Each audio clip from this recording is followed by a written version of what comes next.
Hello guys, మా చుట్టాల పెళ్ళైతే మా పెద్దమ్మ వాళ్ళ కొడుకు పెళ్ళి అయితే జరిగిందనమాట. అంటే పెళ్లి హడావిడిగా జరిగిపోయిందని చెప్పి ఎవరిని పిలవలేదు పెళ్లికి. సో అందుకని డిన్నర్కి పిలిచారు అందరినీ.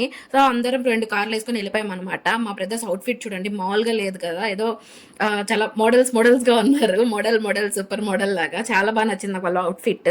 అండ్ ఇంకా అందరూ వచ్చేసారు. మా మమ్మీ అయితే చిన్నగా మెట్లు దిగుతూ వస్తుంది. ఇంకా ఫైనల్గా మా విలేజ్కి అయితే రీచ్ అయిపోయాము. ఇంకా మేము ఇంకా రాలేదని చెప్పి మా మమ్మీ వాళ్ళైతే వెయిట్ చేశారు. ఇంకా మేము వచ్చాక లోపలికి వెళ్ళిపోయాము. పెళ్లి కూతురు చూడండి చాలా లావుగా ఉంది కదా, నాకైతే భయం వేసింది అనమాట. నేను ఎప్పుడు వస్తానో అంత అలా సన్నగా అనిపించింది నాకు. ఇంకా గిఫ్ట్స్ అన్ని ఇచ్చేసాక పిక్స్ అన్ని తీసేసుకున్న తర్వాత ఫుడ్కి అయితే వెళ్ళిపోయాం అనమాట. ఫుడ్ అయితే లాగిచ్చేసాము. చికెన్ బిర్యానీ అండ్ పెరుగు పచ్చడి, ఎగ్, తర్వాత అయితే ఐస్ క్రీమ్. ప్రతి ఫంక్షన్లో ఐస్ క్రీమ్ మ్యాండేటరీ కాబట్టి ఐస్ క్రీమ్ తినేసాం అనమాట.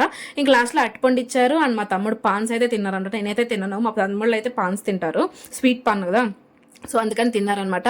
ఇంకా మా పెద్దమ్మ వాళ్ళ ఇంటికి తీసుకెళ్ళింది, పక్కనే వాళ్ళ ఇల్లు. సో అందుకని అక్కడికి తీసుకెళ్ళి ఇల్లంతా చూపించింది అనమాట. ఇంకా అందరితో సరదాగా అలాగా మాట్లాడేసుకున్నాము. చాలా హ్యాపీగా గడిచిపోయింది అనమాట ఆ రోజు.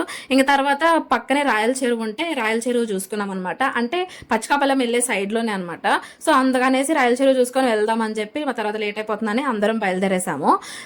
రాయల చెరువు అయితే చాలా రోజుల తర్వాత చూసాను అనిపించింది. ఈవిడే అనమాట మా పెద్దమ్మ, ఎంత క్యూట్గా ఉంది కదా, చిలకనవ్వు నవ్వుతుంది. సో ఇంకా అందరూ ఫస్ట్ వాళ్ళైతే బయలుదేరిపోయారు. ఇంకా నేనైతే వీడియో తీసుకుంటూ వచ్చాను. మా అక్క శిల్ప అక్క అనమాట, గేట్ దగ్గర నిల్చుకొని బాయ్ చెప్తుంది. ఇంకా ఫైనల్గా రాయల చెరువుకి అయితే రీచ్ అయిపోయాము. ఇంకా మేమైతే మా తాతయ్య దగ్గరికి వెళ్దామని చెప్పి మా మమ్మీ వాళ్ళతో పాటు వెళ్ళిపోయాను. మా అమ్మ మా మామయ్య వాళ్ళు పిక్స్ తీసుకొని బయలుదేరిపోయారు అనమాట. మేమైతే ముందుగానే రీచ్ అయిపోయాము మా తాతయ్య వాళ్ళ ఇంటికి. వాళ్ళైతే పిక్స్ తీసుకొని బయలుదేరిపోయారు. ఉంటా మరి.